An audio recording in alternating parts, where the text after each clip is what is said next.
ಸದ್ದುಗದ್ದಲವಿಲ್ಲದೆ ಜನಪರ ಕೆಲಸ ಕಾರ್ಯಗಳನ್ನು ಮಾಡುತ್ತಿರುವ ಶಾಸಕ ದಿನಕರ ಶೆಟ್ಟಿ ಅವರಿಗೆ ಹೊನ್ನಾವರ ತಾಲೂಕಿನ ದಗ್ಗೂರು ಗ್ರಾಮಸ್ಥರು ಕೃತಜ್ಞತೆಯನ್ನು ಸಲ್ಲಿಸಿದ್ದಾರೆ. ಯಾವುದೇ ಪ್ರಚಾರ ಬಯಸದೆ ತಾವಾಯ್ತು ತಮ್ಮ ಕೆಲಸವಾಯ್ತು ಅಂತಿರುವ ಕುಮಟಾ ಹೊನ್ನಾವರ ವಿಧಾನಸಭಾ ಕ್ಷೇತ್ರದ ಶಾಸಕರಾದ ದಿನಕರ ಶೆಟ್ಟಿ ಅವರಿಗೆ ದಗ್ಗೂರು ಗ್ರಾಮಸ್ಥರು ಕೃತಜ್ಞತೆಗಳನ್ನು ಸಲ್ಲಿಸಿದ್ದಾರೆ.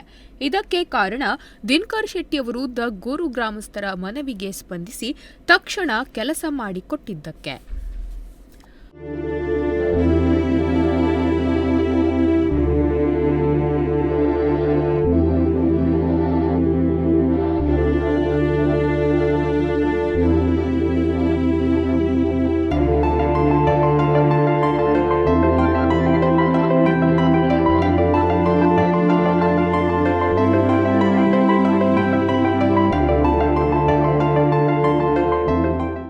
ಹೌದು, ಹೊನ್ನಾವರ ತಾಲೂಕಿನ ದಗ್ಗೂರು ಗ್ರಾಮದ ಶ್ರೀ ಚಕ್ರೇಶ್ವರಿ ದೇವಸ್ಥಾನಕ್ಕೆ ಸುಸಜ್ಜಿತವಾದ ರಸ್ತೆ ಇರಲಿಲ್ಲ.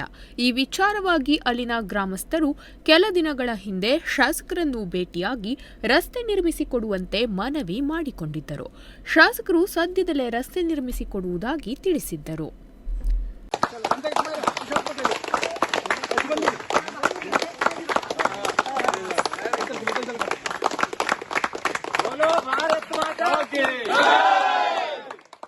ಇದೀಗ ಶಾಸಕರ ಪ್ರದೇಶಾಭಿವೃದ್ಧಿ ನಿಧಿಯಿಂದ ಶ್ರೀ ಚಕ್ರೇಶ್ವರಿ ದೇವಸ್ಥಾನಕ್ಕೆ ರಸ್ತೆ ನಿರ್ಮಿಸಲು ಅನುದಾನ ಒದಗಿಸಿಕೊಟ್ಟಿದ್ದರು.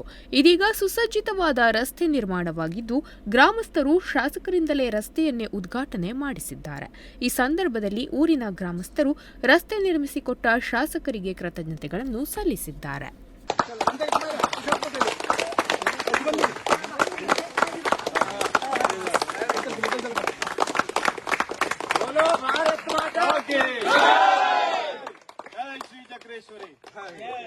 ದಿನಕರ ಶೆಟ್ಟಿ ಅವರಿಗೆ ದಿನಕರ ಶೆಟ್ಟಿ ಅವರಿಗೆ ದಿನಕರ ಶೆಟ್ಟಿ ಅವರಿಗೆ ಈಗ ಎಂಎಲ್ಎ ಮಂತ್ರಿಗಳಾಗಿ ಬರುವಂತಾಗಲಿ.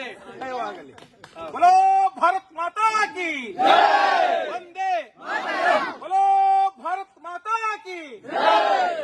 ಈ ಸಂದರ್ಭದಲ್ಲಿ ನಿವೃತ್ತ ಪ್ರಾಚಾರ್ಯರಾದ ಜಿವಿ ಹೆಗಡೆ ದಗ್ಗೂರ್, ಕರ್ಕಿ ಗ್ರಾಮ ಪಂಚಾಯತ್ ಸದಸ್ಯರಾದ ಲಕ್ಷ್ಮೀ ಶೆಟ್ಟಿ ಹಾಗೂ ನಾಗರಾಜ್ ಗೌಡ ಮತ್ತು ಊರಿನ ನಾಗರಿಕರು ಹಿರಿಯರು ಉಪಸ್ಥಿತರಿದ್ದರು. Nudisiri news desk, Honnavar.